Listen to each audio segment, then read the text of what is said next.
ন্যায় বিচারের ক্ষেত্রে নবীজি সাল্লাল্লাহু আলাইহি ওয়াসাল্লাম যেই উপমা রেখে গেছেন, যেই উত্তম নিদর্শন রেখে গেছেন, এটা যদি দুনিয়ার মানুষ, দুনিয়ার বিচারকেরা অনুসরণ করত, সারা দুনিয়ার মধ্যে ইনসাফের সুবাতাস বইত। কিন্তু ন্যায় বিচার কোথায়? আপনি সর্বোচ্চ আদালতে গিয়েও ন্যায় বিচার পাবেন না, কোন জায়গায় ন্যায় বিচার পাবেন না। এমনকি নিজের ঘরের মধ্যেও অনেক সময় সন্তানের সাথে পিতাও অবিচার করে, ঠিক কিনা বলেন? এগুলো ঠিক নয়, এগুলো বান্দার হক নষ্ট করা, সাথে সাথে আরো অনেক অপরাধ এর কারণে। সেজন্য নবীজির উপমা সাহাবায়ে কেরাম উত্তম নিদর্শন ছিলেন এ ব্যাপারের। হযরত ওমর রাদিয়াল্লাহু তাআলা আনহু একবার বাজার থেকে এক ইহুদি বা খ্রিস্টানের কাছ থেকে একটা ঘোড়া কিনেছেন। ঘোড়াটা কিনে কিছু দূর যখন গেছেন, ঘোড়ার উপরে উঠছেন, ঘোড়া আর চলে না, পা একটা বেঁকা হয়ে গেছে। এইবার খলিফাতুল মুসলিমিন ওমর রাদিয়াল্লাহু তাআলা আনহু ঘোড়া নিয়ে চলে আসছে ইহুদির কাছে। ইহুদির কাছে এসে বলতেছে, কি ঘোড়া দিছো? তোমার ঘোড়া তো চলতে পারে না, পায়ের মধ্যে সমস্যা। এইবার ইহুদি বলতেছে, আপনি তো আমার কাছ থেকে ভালো ঘোড়াই নিছেন। উনি বলতেছে, না, তুমি আমারে খারাপ ঘোড়া দিছো। তাহলে দুজনের মধ্যে ফয়সালা কে দিবে? এইবার ওই ইহুদি বলতেছে, শুরাইহকে আমরা আমাদের মধ্যে ফয়সাল হিসাবে মানলাম। ঐতিহাসিক প্রসিদ্ধ কাজী শুরাইহ, তখনও তাকে দায়িত্ব দেওয়া হয় নাই। এইবার হযরত ওমর রাদিয়াল্লাহু তাআলা আনহু তখন খলিফাতুল মুসলিমিন, আর ওই ইহুদি শুরাইয়ের কাছে গিয়ে বলতেছে, এই ঘটনা, আমাকে তো এই ঘোড়াটা দিয়েছে, আমি কেনার পর কিছু দূর গেলাম, যাওয়ার পরে দেখি ঘোড়াটা আর চলতে পারে না, আমাকে ধোঁকা দিয়েছে, ঠকাইছে। এইবার ইহুদি বলতেছে, আমি ওনারে ভালো ঘোড়া দিয়েছি। আর ওমর রাদিয়াল্লাহু তাআলা আনহু বলেন, না, ঘোড়াটা ভালো না। কাজী শুরাইহ বলতেছে, খলিফাতুল মুসলিমিন, আপনি কি চান? আপনার চাওয়া কি, দাবি কি? বলে, আমার দাবি হলো যে আমি তারে ঘোড়াটা ফেরত দিব আর আমাকে তার টাকা, আমার টাকা ফেরত দিয়ে দিন। তা আপনি যখন ঘোড়া কিনছেন ওর কাছ থেকে, তখন কি অবস্থা ছিল? বলে, তখন তো ভালোই ছিল, একটু পরে খারাপ হয়েছে। তাহলে ফেরত নেওয়া যাবে, আপনি তারে ঘোড়াটা ভালো করে দেন, সে আপনারে টাকা দিয়ে দিচ্ছে। হযরত ওমর রাদিয়াল্লাহু তাআলা আনহু বললেন, হ্যাঁ, এটাই তো ন্যায় বিচার। হযরত ওমর রাদিয়াল্লাহু তাআলা আনহু সাথে সাথে বললেন, যাও, কুফার পথ খালি, প্রধান বিচারপতির পথ খালি, তুমি যাও, ওই দায়িত্ব তোমাকে দেওয়া হলো। চিন্তা করেন, অর্ধজাহানের খলিফা, তার বিরুদ্ধে একজন বিচারক স্বচ্ছ রায় দিতেও দ্বিধাবোধ করতো না। আর এই জামানার অবস্থার দিকে তাকাইলে আমার কিছু বলা লাগবে না, আপনারাই বুঝতে পারবে। আর একবার হযরত আলী রাদিয়াল্লাহু তাআলা আনহু, উনি যুদ্ধের ময়দানে এক ধরনের পোশাক পরতো, লোহার পোশাক, লৌহ বর্ম, যাতে করে শত্রুর অস্ত্রের আঘাত গায়ে না লাগে। উনি ওনার বর্মটা নিয়ে কোথাও যাচ্ছেন, হঠাৎ করে বাহন থেকে ওইটা পড়ে গেছে, উনি টের পান না। একজন ইহুদি ওইটা দেখছে, নিয়ে ওইটা ও চুরি করে নিয়ে চলে আসছে। ও দেখছে যে খলিফার ঘোড়া থেকে পড়ছে, খলিফা যখন চলে গেছে ও ওইটা নিয়ে চলে আসছে। কিছুদিন পর বাজারে এটারে বিক্রি করতে আবার উঠাইছে। চুরি করে আয় না তো নগদে উঠায় না, কদিন পরে উঠাইবে। যেমন আজকে আমি হাটহাজারী উপজেলা পরিষদ মসজিদে নামাজ পড়তেছি, হায় হায়, একটু পরে দেখি স্যান্ডেল আমার নাই, গায়েব হয়ে গেছে। ওইটারেও তো আশেপাশে কোনো জায়গায় বিক্রি করবে, কিন্তু আজকে কালকে করবে না, একটু ঘষা মাজা দিয়া পরিষ্কার করে এরপরে আবার বিক্রি করবে। তো যাই হোক, এখন খলিফাতুল মুসলিমিনের তো বর্ম নাই, উনি বর্ম কেনার জন্য বাজারে আসছে। আসার পরে দেখে, হায়রে, এ তো আমার সেই বর্ম। বলেন তো, আমার স্যান্ডেলটা যতই রং করুক আর কালার করুক না কেন, আমি যদি এক সপ্তাহ পরেও গিয়া যদি স্যান্ডেলটা দেখি, চিনবো কি চিনবো না? কিন্তু কিছু করার নাই, কারণ প্রমাণ নাই। খলিফাতুল মুসলিমিন দেখেই চিনে ফেলছে আমার বর্ম, যাইয়া ধরছি ইহুদিরে, এই তুমি আমার বর্ম কেন চুরি করছো? ইহুদি বলে, না, আমি চুরি করি নাই। এইবার কুফার কাজীর দরবারে যাওয়া হলো, তখন ওই বিচারকের দায়িত্ব হলো শুরাইহ। শুরাইয়ের কাছে যখন অভিযোগ দেওয়া হলো, খলিফাতুল মুসলিমিন বলতেছে, শোনো, এই বর্মটা আমার বর্ম, ও চুরি করছি, এখন বাজারে আইনা বিক্রি করতেছে, আমারটা আমি ফেরত চাই। এইবার ইহুদি বলতেছে, না, এটা আমার বর্ম, আমি চুরি করি নাই। তাহলে খলিফাতুল মুসলিমিন, আপনি যেহেতু দাবি করতেছেন, আপনার পক্ষে সাক্ষী দরকার যে এই বর্মের মালিক আপনি। সাক্ষী আছে? বলে হ্যাঁ আছে। কে? বলে আমার ছেলে হাসান আর আমার এক গোলাম। বিচারক বলতেছে, আর কোন সাক্ষী কি নাই? বলে না, আর কোন সাক্ষী নাই। বলে শোনেন, আপনার ব্যাপারে আপনার সন্তান এবং আপনার গোলামের সাক্ষ্য গ্রহণ করা হবে না। আলী রাদিয়াল্লাহু তাআলা আনহু আয়েশা দিছে, বলছে তাইলে তো আমার আর কোনো সাক্ষী নাই। ইহুদি রায়ে জয়ী হয়ে গেছে। এবার ইহুদি ওইটা নিয়ে চলে যাচ্ছে, দুইজনে কথা বলতেছে। কিছু দূর যাওয়ার পরে ওই ইহুদি চিন্তা করতেছে, কি করলাম, কত সুন্দর ন্যায় বিচার, খলিফাতুল মুসলিমিন যদি আমার থেকে নিয়েও যাইতো, ওটা তো তার, কিছু বলার ছিল না আমার।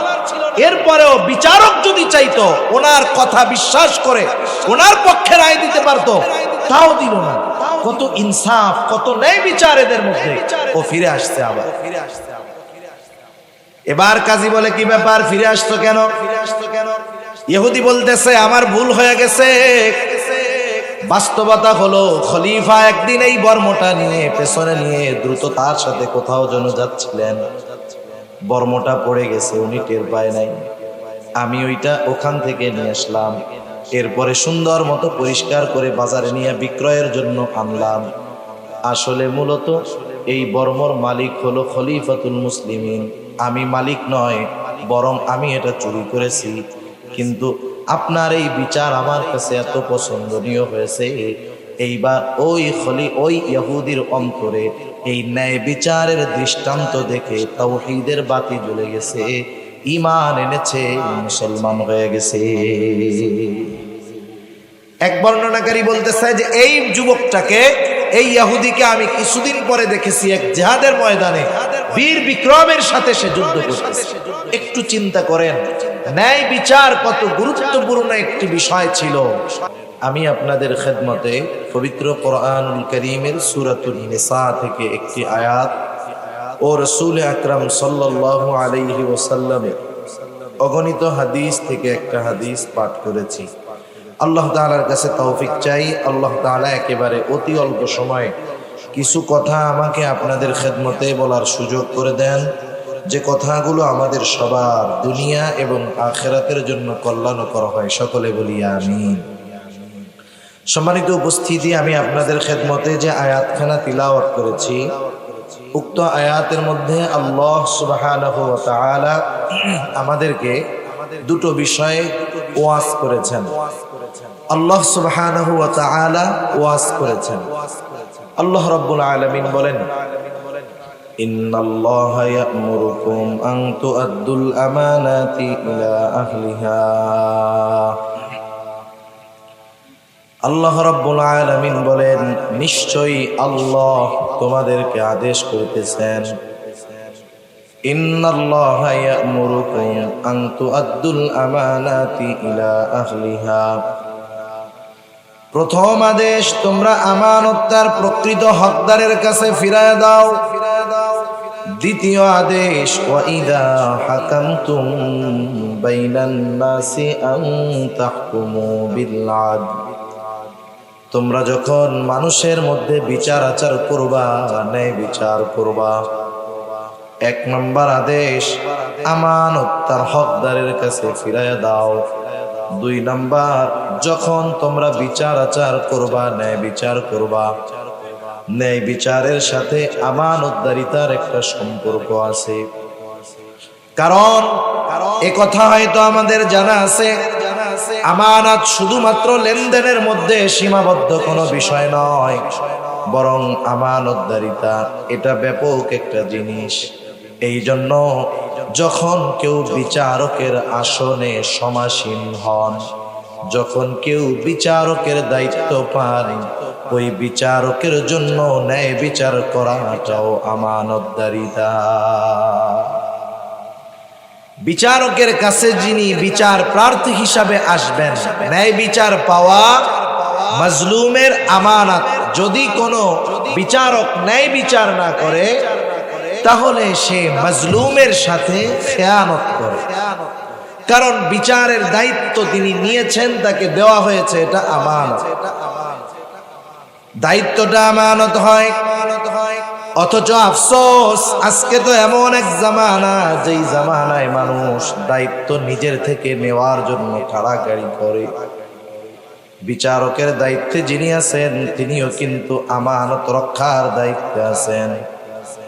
ইমাম আজম আবু হানিফা রহমাতুল্লাহি আলাইহি এই বিচারকের দায়িত্ব নেওয়ার জন্য প্রস্তাব দিয়েছিল খলিফা মনসুর।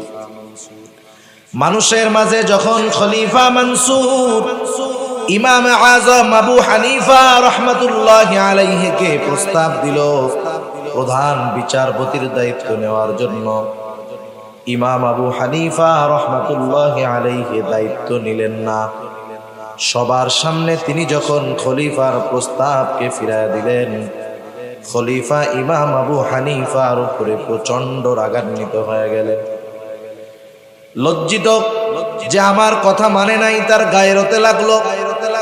ইমাম আজম আবু হানিফা রহমাতুল্লাহি আলাইহির গায়ে খলিফা মনসুর চাবুক দিয়ে একটি আঘাত করলেন।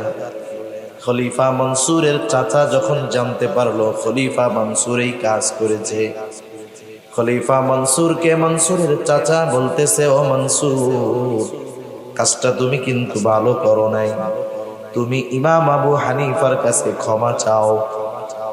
খলিফা রাষ্ট্রের প্রধান ইমাম আবু হানিফার কাছে গিয়ে ক্ষমা চাইবেন, এটা তার আত্মসম্মানে লাগতেছে।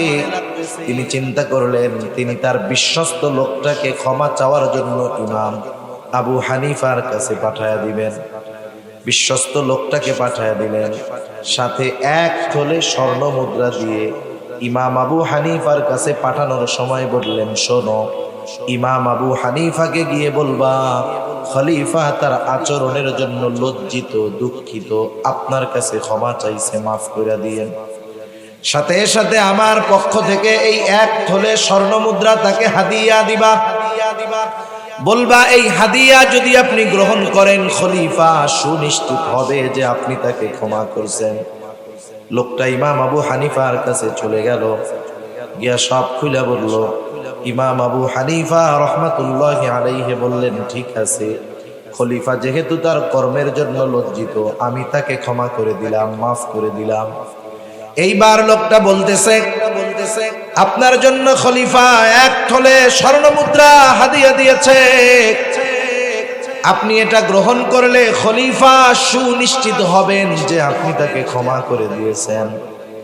এইবার ইমাম আবু হানিফা রহমাতুল্লাহি আলাইহি লোকটাকে জিজ্ঞাসা করতেছে, তুমি আর তোমার খলিফা যে আমাকে হাদিয়া দিল, এই হাদিয়া কি তার ব্যক্তিগত সম্পদ থেকে দিয়েছে নাকি? লোকটা বলতেছে না, রাষ্ট্রীয় কোষাগার থেকে দিয়েছে। ইমাম আবু হানিফা রহমাতুল্লাহি আলাইহি বললেন, কোন খলিফার এই অধিকার নাই, কোন রাষ্ট্রপ্রধানের এই অধিকার নাই। রাষ্ট্রের সম্পদ যেখানে খুশি সেখানে ব্যয় করবে। খলিফার দায়িত্ব হলো, রাষ্ট্রপ্রধানের দায়িত্ব হলো রাষ্ট্রের সম্পদ রক্ষণাবেক্ষণ করা, যথাযথ হকদারকে দেওয়া, অপচয় রোধ করা। এক কথায় এই সম্পদ তার কাছে আমানত, আর আমানতের বস্তু কাউকে হাদিয়া দেওয়া যায় না। তুমি তোমার খলিফাকে গিয়ে বলবা, সে যে ভাতা পায় ওর থেকে 1 টাকা বেশি নেওয়া রাষ্ট্রীয় সম্পদ থেকে তার জন্য বৈধ নয়। বলে আপনি রাখেন, নিজে ব্যয় না করেন, মানুষকে সদকা করে দিন। ইমাম আবু হানিফা রহমাতুল্লাহি আলাইহি বললেন, এই সম্পদ রাখার পর এটা আমি ব্যবহার করলাম নাকি সদকা করে দিলাম সেটা বিষয় নয়। তোমার খলিফা জানবে যে ইমাম আবু হানিফা আমার হাদিয়া গ্রহণ করেছে, এই জন্য তুমি ফেরত দিবা, সাথে সাথে কথাগুলো তাকেও বলবা। এইবার লোকটা ফিরে গেল। ইমাম আবু হানিফা যেই কথাগুলো বলতে বলছে সেই কথাগুলো খলিফাকে বলল। খলিফা আগের চাইতে আরো বেশি রাগান্বিত হয়ে যায়। এইবার ইমাম আবু হানিফাকে আটকায়া দিল জেলখানায়। অত্যাচারের উপর অত্যাচার, জুলুম করা হয়, চাবুক মারা হয়। ইমাম আজম আবু হানিফাকে বলা হয়, ও আবু হানিফা, আপনাকে ছেড়ে দেওয়া হবে শুধু আপনি যদি প্রধান বিচারপতির দায়িত্ব গ্রহণ করেন। ইমাম আবু হানিফা এত জুলুমের শিকার হলেন, তবুও তিনি প্রধান বিচারপতির দায়িত্ব নেন নাই। ঐতিহাসিকদের দুইটি মত। প্রথম মত, যখন ইমাম আজম আবু হানিফার উপরে জুলুম অত্যাচার করেও তাকে নমনীয় বানাইতে পারল না, খাবারের সাথে বিষ মিশায়া ইমাম আবু হানিফাকে হত্যা করা হলো। আর এক বর্ণনা, তিনি যখন প্রচন্ড অসুস্থ হয়ে গেলেন, ওনাকে বাড়িতে পাঠিয়ে দেওয়া হলো, গৃহবন্দী করে দেওয়া হলো। ওই অবস্থায় তিনি দুনিয়া থেকে ইন্তেকাল করলেন। ইমাম আবু হানিফাকে জিজ্ঞাসা করা হয়েছিল, ও ইমামে আজম, আপনি এত জুলুম অত্যাচার সহ্য করলেন, দায়িত্বটা নিলে তো আপনার উপরে এত জুলুম অত্যাচার হইতো না। আপনি তো প্রধান বিচারপতির দায়িত্ব নেওয়ার যোগ্যতা আপনার মধ্যে ছিল, এরপরেও কেন নেন নাই?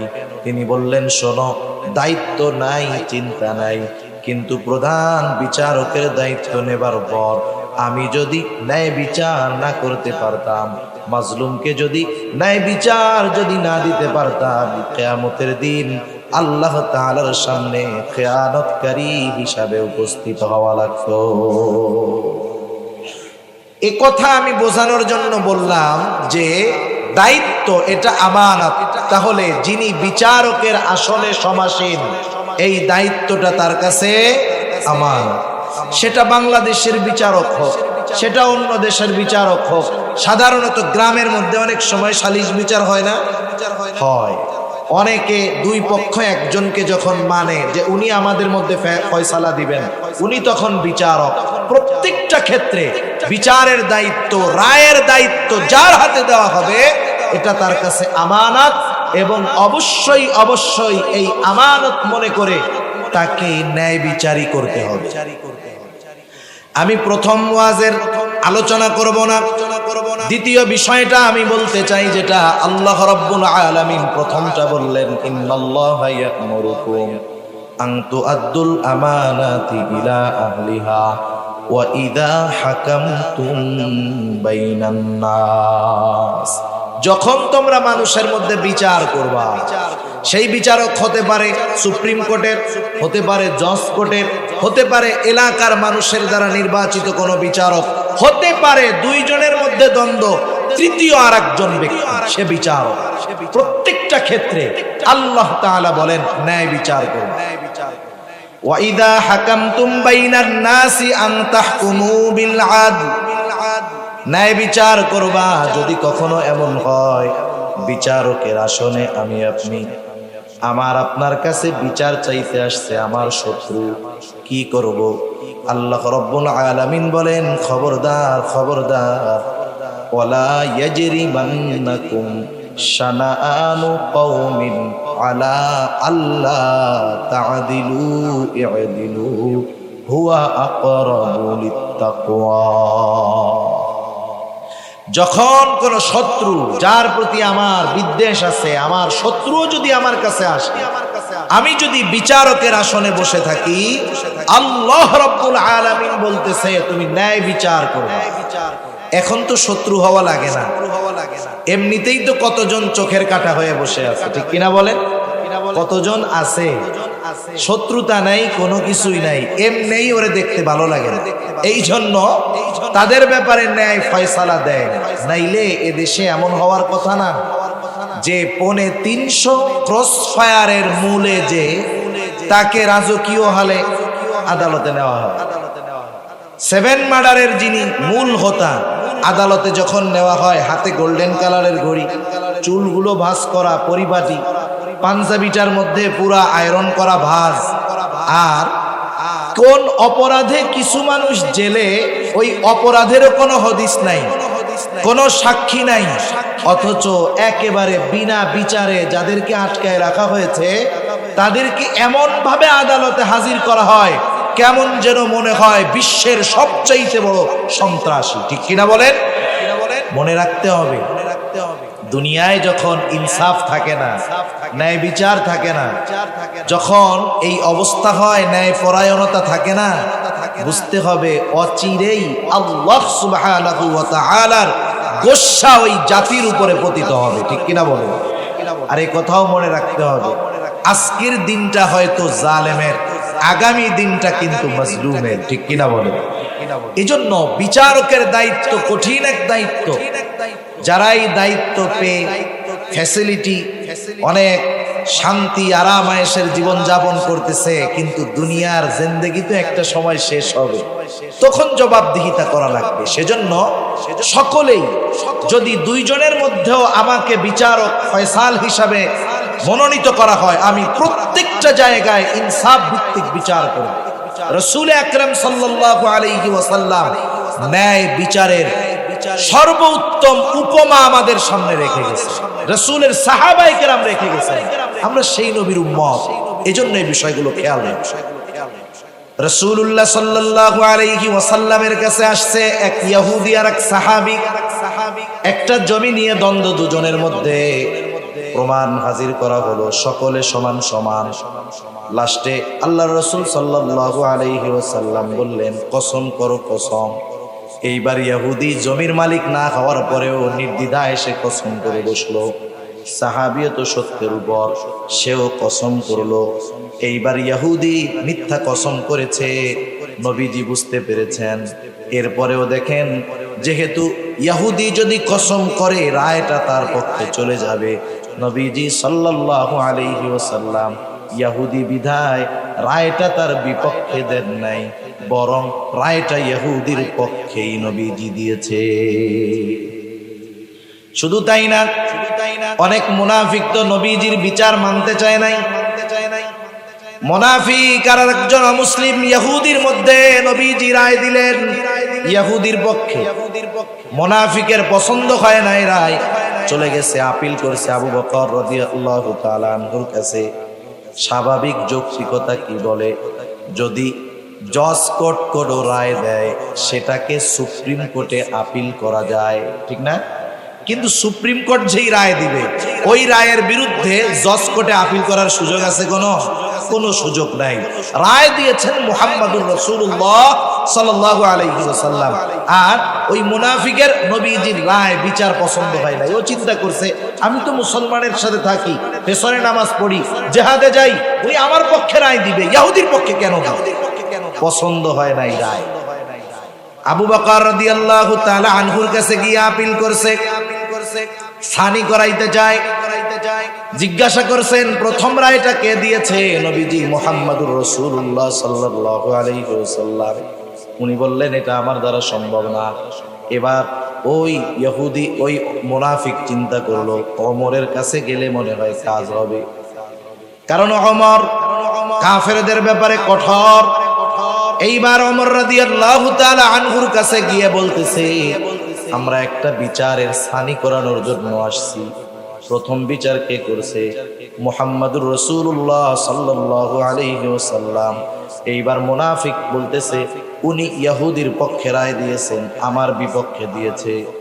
এইবার ওমর রাদিয়াল্লাহু তাআলা আনহু তারে জিজ্ঞাসা করতেছে, নবীজির রায় তোমার পছন্দ হয় নাই না? হয় নাই না? হয় নাই। এবার ঘর থেকে তলোয়ার নিয়ে আসছেন, এই মুনাফিককে দুনিয়া থেকে চিরতরে বিদায় করে দিয়েছে। এই ঘটনাকে কেন্দ্র করে আল্লাহ তাআলা ওহী নাযিল করেছেন। তা দেখেন, ন্যায় বিচারের ক্ষেত্রে নবীজির উপমা কেমন। মাখজুম গোত্রের একজন মহিলা, আরবের অন্যতম প্রসিদ্ধ যেই কয়েকটা গোত্র ছিল কুরাইশ সহ, এর মধ্যে অন্যতম একটি গোত্র হলো মাখজুম গোত্র। ওই গোত্রের একজন মহিলা চুরির অপরাধে তাকে শাস্তি দেওয়া হবে। রাসূল আকরাম সাল্লাল্লাহু আলাইহি ওয়াসাল্লাম হুজরার ভিতর, সাহাবায়ে কেরাম চিন্তা করতেছে, এই মহিলাকে যদি চুরির অপরাধে শাস্তি দেওয়া হয়, মানুষেরা হয়তো সিসি করবে, নবীজির কাছে সুপারিশ করে এর শাস্তিটা একটু কমায় দেওয়া যায় নাকি, এই চিন্তা করতেছে। কিন্তু কে গিয়ে নবীজির কাছে এই কথা বলবে? হযরত উসামা বিন যায়েদ রাদিয়াল্লাহু তাআলা আনহু তখন ছোট। সাহাবায়ে কেরাম চিন্তা করলেন ওসামাকে দিয়ে কাজটা হবে। ওসামাকে বললেন, ওসামা তুমি তোমার নানার কাছে গিয়ে বলবা, নানা এই যে মহিলার হাত কাটা হবে উনি মাখজুম গোত্রের একজন মহিলা। এতটুকু কথা শিখায় দেওয়া হলো। হযরত ওসামা তখন ছোট, তিনি গিয়ে নবীজির কাছে এতটুকু কথা বললেন। নবীজির বুঝতে বাকি নাই যে এই কথাটা এই ছোট বাচ্চা নিজের থেকে বলে নাই, বরং ওকে কেউ শিখাইয়া দিয়েছে, কোনো সন্দেহ নাই। নবীজি বাহির হয়ে আসলেন। এসে নবীজি বলতেছেন, তোমরা কি এমন বিষয়ের জন্য সুপারিশ করতেছো যেই বিষয়ের রায় দিয়েছেন আল্লাহ, যেই বিষয়ের ফয়সালা দিয়েছেন আল্লাহ, তোমরা কি এমন বিষয়ের জন্য ফয়সালা তোমরা সুপারিশ করতেছ? এবার বর্ণনাকারী বলেন, নবীজি আমাদের সামনে দাঁড়ায় গেলেন, তিনি আমাদের উদ্দেশ্যে বক্তব্য দিলেন, খুতবা দিলেন। নবীজি বললেন, শোনো, তোমাদের পূর্বে আল্লাহ রাব্বুল আলামিন বহুত জাতিকে, বহুত কওমকে আল্লাহ তাআলা ধ্বংস করে দিয়েছে এই কারণে যে তাদের মধ্যে যখন কোন শরীফ মানুষ চুরির অপরাধে আটক হতো তাকে ছেড়ে দেওয়া হতো, তাকে শাস্তি দেওয়া হতো না। আবার যখন কোনো দুর্বল মানুষকে চুরির অপরাধে আটক করা হতো তার উপরে শাস্তি কার্যকর করা হতো।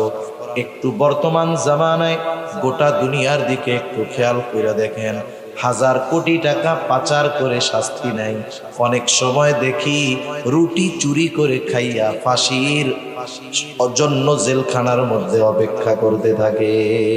আছে না এরকম? অভাব নাই, 1000 কোটি টাকা পাচার করছে, কোনো শাস্তি নাই, বুক ফুলায়া চলে। এরা জেলখানায় যাওয়ার আগে, আদালতে যাওয়ার আগে ওদের আগাম জামিন হয়ে যায়, অথচ মাসি মাইরা জেলখানার মধ্যে ফাঁসির জন্য অপেক্ষা করতেছে। এমন ঘটনা আমাদের দেশ সহ গোটা দুনিয়ায় আছে। নবীজি বললেন, শোনো, এই কারণে তোমাদের পূর্বে বহুত কওমকে আল্লাহ ধ্বংস করে দিয়েছেন।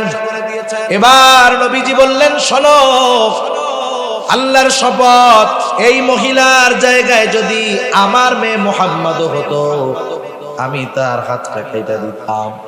একটু চিন্তা করে দেখেন, ন্যায় বিচারের ক্ষেত্রে নবীজি সাল্লাল্লাহু আলাইহি ওয়াসাল্লাম যেই উপমা রেখে গেছেন, যেই উত্তম নিদর্শন রেখে গেছেন, এটা যদি দুনিয়ার মানুষ, দুনিয়ার বিচারকেরা অনুসরণ করত, সারা দুনিয়ার মধ্যে ইনসাফের সুবাতাস বইত। কিন্তু ন্যায় বিচার কোথায়? আপনি সর্বোচ্চ আদালতে গিয়েও ন্যায় বিচার পাবেন না, কোন জায়গায় ন্যায় বিচার পাবেন না। এমনকি নিজের ঘরের মধ্যেও অনেক সময় সন্তানের সাথে পিতাও অবিচার করে, ঠিক কিনা বলেন? এগুলো ঠিক নয়, এগুলো বান্দার হক নষ্ট করা, সাথে সাথে আরো অনেক অপরাধ এর কারণে। সেজন্য নবীজির উপমা, সাহাবায়ে কেরাম উত্তম নিদর্শন ছিলেন এ ব্যাপারের। হযরত ওমর রাদিয়াল্লাহু তাআলা আনহু একবার বাজার থেকে এক ইহুদি বা খ্রিস্টানের কাছ থেকে একটা ঘোড়া কিনেছেন। ঘোড়াটা কিনে কিছু দূর যখন গেছেন, ঘোড়ার উপরে উঠছেন, ঘোড়া আর চলে না, পা একটা বেঁকা হয়ে গেছে।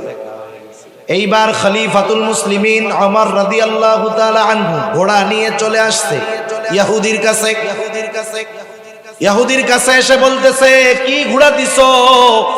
তোমার ঘোড়া তো চলতে পারে না, পায়ের মধ্যে সমস্যা।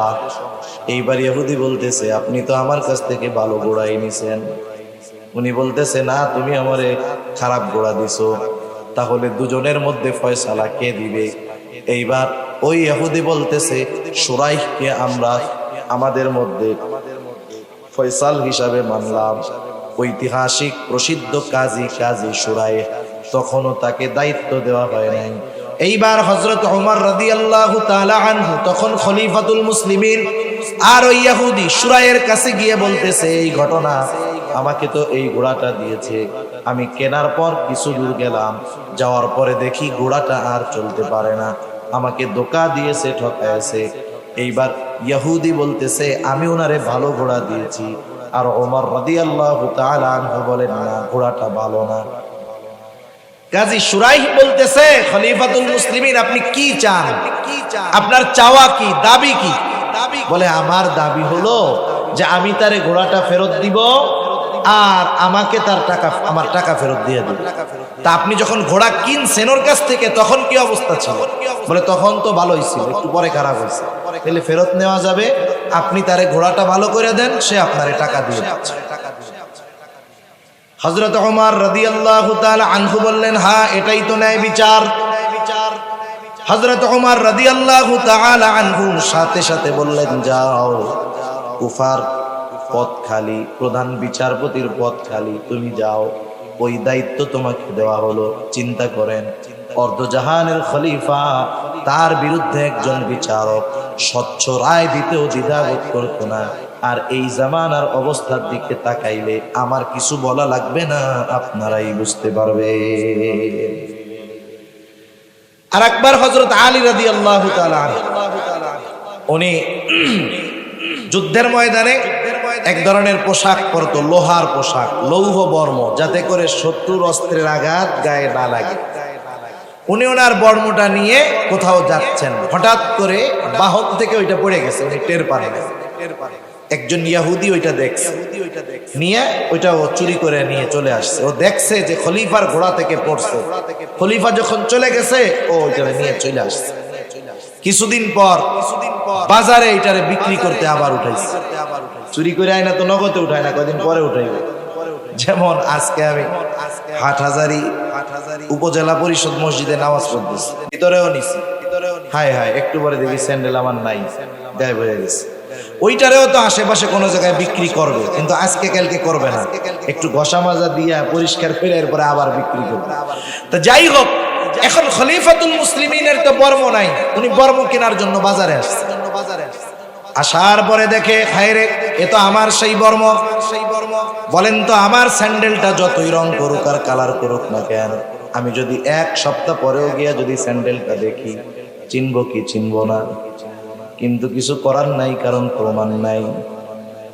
খলিফাতুল মুসলিমিন দেখেই চিনে ফেলছে আমার বর্ম, যাইয়া ধরছি ইহুদিরে। এই তুমি আমার বর্ম কেন চুরি করছো? ইহুদি বলে, না আমি চুরি করি নাই। এইবার কুফার কাজীর দরবারে যাওয়া হলো, তখন ওই বিচারকের দায়িত্ব হলো সুরাই। সুরাইয়ের কাছে যখন অভিযোগ দেওয়া হলো, খলিফাতুল মুসলিমিন বলতেছে, শোনো, এই বর্মটা আমার বর্ম, ও চুরি করছি, এখন বাজারে আইনা বিক্রি করতেছে, আমারটা আমি ফেরত চাই। এইবার ইহুদি বলতেছে, না এটা আমার বর্ম, আমি চুরি করি নাই। তাহলে খলিফাতুল মুসলিমিন, আপনি যেহেতু দাবি করতেছেন, আপনার পক্ষে সাক্ষী দরকার যে এই বর্মের মালিক আপনি। সাক্ষী আছে? বলে হ্যাঁ আছে। কে? বলে আমার ছেলে হাসান আর আমার এক গোলাম। বিচারক বলতেছে, আর কোন সাক্ষী কি নাই? বলে না, আর কোন সাক্ষী নাই। বলে শোনেন, আপনার ব্যাপারে আপনার সন্তান এবং আপনার গোলামের সাক্ষ্য গ্রহণ করা হবে না। আলী রাদিয়াল্লাহু তাআলা আনহু আয়েশা দিছে, বলছে তাইলে তো আমার আর কোনো সাক্ষী নাই। ইহুদি রায়ে জয়ী হয়ে গেছে। এবার ইহুদি ওইটা নিয়ে চলে যাচ্ছে, দুইজনে কথা বলতেছে। কিছু দূর যাওয়ার পরে ওই ইহুদি চিন্তা করতেছে, কি করলাম, কত সুন্দর ন্যায় বিচার। খলিফাতুল মুসলিমিন যদি আমার থেকে নিয়েও যাইতো, ওটা তো তার, কিছু বলার ছিল না আমার। এরপরেও বিচারক যদি চাইতো, ওনার কথা বিশ্বাস করে ওনার পক্ষে রায় দিতে পারতো, তাও দিল না। কত ইনসাফ, কত ন্যায় বিচার এদের মধ্যে। ও ফিরে আসছে আবার। এবার কাজী বলে, কি ব্যাপার, ফিরে আসতো কেন? ইহুদি বলতেছে, আমার ভুল হয়ে গেছে। বাস্তবতা হলো, খলিফা একদিন এই বর্মটা নিয়ে পেছনে নিয়ে দ্রুত তার সাথে কোথাও যেন যাচ্ছিলেন, বর্মটা পড়ে গেছে, উনি টের পায় নাই। আমি ওইটা ওখান থেকে নিয়ে আসলাম, এরপরে সুন্দর মতো পরিষ্কার করে বাজারে নিয়ে বিক্রয়ের জন্য আনলাম। আসলে মূলত এই বর্মর মালিক হলো খলিফাতুল মুসলিমিন, আমি মালিক নয়, বরং আমি এটা চুরি করেছি। কিন্তু আপনার এই বিচার আমার কাছে এত পছন্দনীয় হয়েছে, এইবার ওই ইহুদির অন্তরে এই ন্যায় বিচারের দৃষ্টান্ত দেখে তাওহীদের বাতি জ্বলে গেছে, ঈমান এনেছে, মুসলমান হয়ে গেছে। এক বর্ণনাকারী বলতেছে যে এই যুবকটাকে এই ইহুদিকে আমি কিছুদিন পরে দেখেছি এক জিহাদের ময়দানে বীর বিক্রমের সাথে সে যুদ্ধ করতেছে। একটু চিন্তা করেন, ন্যায় বিচার কত গুরুত্বপূর্ণ একটি বিষয় ছিল, অথচ এই ন্যায় বিচার দুনিয়ার জমিন থেকে উঠেই গেছে। ইনসাফ নাই, ন্যায় বিচার নাই। কোন জায়গায় দেখবেন যে পরিপূর্ণভাবে ন্যায় বিচার মানুষ পায় না। যেই সমাজের মধ্যে ইনসাফ থাকে না, ন্যায় বিচার থাকে না, যে জাতির মধ্যে ইনসাফ থাকে না, ন্যায় বিচার থাকে না, এরা বড় কপাল পোড়া, বড় দুর্ভাগা। আর যে জাতির মধ্যে ইনসাফ থাকে, ন্যায় বিচার থাকে, সেই জাতি বড় সৌভাগ্যবান জাতি। আজকে এই ন্যায় বিচার আমাদের মধ্যে থাকার কথা ছিল, কিন্তু আফসোস মুসলমান বিচারকদের মধ্যে অবিচার আরো বেশি। ঠিক কিনা বলেন? কিছুদিন আগে একটা ভিডিও দেখতেছিলাম, একজন দেখাচ্ছে জাপানের মধ্যে একটা এয়ারপোর্ট, ওই এয়ারপোর্টটা বড় কোনো বিমান নামতে পারে না। এর কারণ কি? ওই এয়ারপোর্টের ঠিক মধ্যে চতুর্দিক দিয়ে সরকার জমি কিনছে, আর মধ্যে একটা লোকের মালিকানার, একটা লোকের কিছু জমি আছে। গভর্নমেন্ট তার কাছ থেকে কিনতে চায়, সে বিক্রয় করে না। আবার এই কারণে বিক্রয় করে না বিদায় চতুর্দিক আটকায় তার চলাফেরার রাস্তা বন্ধ করে দিয়েছে এমন নয়, বরং তার চলাফেরার রাস্তা আছে। রাষ্ট্রপক্ষ বারবার চেষ্টা করতেছে যে তার কাছ থেকে জমিটা কিনতে। লোকটা বলে আমি বিক্রয় করব না। বলেন তো, আমাদের দেশ সহ অন্যান্য জায়গা হলে ওই একটা বুড়া লোকরে তুড়ি দিয়া উড়াই দেওয়ার জন্য আমাদের লাঠিয়াল বাহিনী তো যথেষ্ট ছিল, ঠিক না? কিন্তু দেখেন ওই লোকটা ওখানে এখনো আছে, সে জায়গা বিক্রয় করে নাই। গভর্নমেন্টও তার উপরে জোর কইরা দখল দিতেও জমি পারে নাই। আদালতের সাথে মামলা চলতেছে, লোকটা ন্যায় বিচার পাচ্ছে। কিন্তু আমাদের এই ন্যায় বিচার, ইনসাফওয়ালা ন্যায় পরায়ণতা আমাদের মধ্যে থাকার কথা ছিল, অথচ আফসোস আমাদের মধ্যে নাই। অমুসলিমেরা আমাদের ন্যায় বিচার কেড়ে নিয়ে এই কিছু কিছু বিষয়ের উপরে চলে দুনিয়ার সমৃদ্ধি, অগ্রগতি অর্জন করতেছে। আর মুসলমানেরা অবিচার করে ন্যায় বিচারকে দূরে ঠেলে দিয়ে নিজেরা পেছনে পড়ে আছে। আপনি যে পশ্চিমা বিশ্বের অগ্রগতি দেখেন দুনিয়ার লাইনে, সমরাস্ত্রের দিক দিয়ে, প্রযুক্তির দিক দিয়ে আজ থেকে বেশি নয়, আপনি 150 বছর আগের ইতিহাস যদি জেনে থাকেন, ওসমানী খেলাফতের ইতিহাস যদি জেনে থাকেন, দেখবেন সমরাস্ত্রে, বিজ্ঞানে সব জায়গায় মুসলমানদের অগ্রগতি ছিল। কিন্তু 100 বছর পার না হতে মুসলমানেরা যখন অবিচার ধরে নিয়েছে, ন্যায় বিচার বাদ দিয়েছে, ইনসাফ চলে গেছে, তখন ওই পশ্চিমারা যাদেরকে মুসলমানেরা সভ্যতা শিখিয়েছে, ওরা দুনিয়ায় সমরাস্ত্রের দিক দিয়ে শক্তিশালী, প্রযুক্তির দিক দিয়ে শক্তিশালী। এজন্য আমরাও যদি দুনিয়ায় পরিচালিত হওয়ার জন্য যেই বিষয়গুলো কোরআন সুন্নাহ আমাদের শিক্ষা দিয়েছে, ওই বিষয়গুলো অনুযায়ী যথাযথ চলতে পারি, ইনশাআল্লাহ সেদিন দূরে নয় যেদিন সমরাস্ত্রের দিক দিয়ে শক্তিশালী হবে মুসলমানেরা, প্রযুক্তির দিক দিয়ে শক্তিশালী হবে মুসলমানেরা। মনে রাখতে হবে, সবকিছুই দুনিয়ার জ্ঞান বিজ্ঞান দিয়ে আগমন ঘটানো যায় না, বরং কিছু জিনিস আছে ইনসাফের মাধ্যমে আসমানওয়ালার কাছ থেকে পাশ করাতে হয়। ঠিক কিনা বলেন? সেজন্য আমি আর লম্বা করব না। আল্লাহ সুবহানাহু ওয়া তাআলা এই আয়াতের মধ্যে আমাদেরকে দুইটা ওয়াজ করছেন। একটা ওয়াজ হলো আমানতদার হওয়ার জন্য, দ্বিতীয় ওয়াজ হলো আমরা যখন মানুষের মধ্যে বিচার করব, ন্যায় বিচার করব, শত্রুও যদি আমার কাছে বিচার প্রার্থী হিসাবে আসে, আমরা তাকেও ন্যায় বিচার দিব, তার ব্যাপারেও ন্যায় পরায়ণতার উপমা সাক্ষ্য আমরা রাখবো। তাহলে কি হবে? আল্লাহ সুবহানাহু ওয়া তাআলা জানায়া দিলেন, কতই না সুন্দর ওয়াজ তোমাদেরকে করলাম।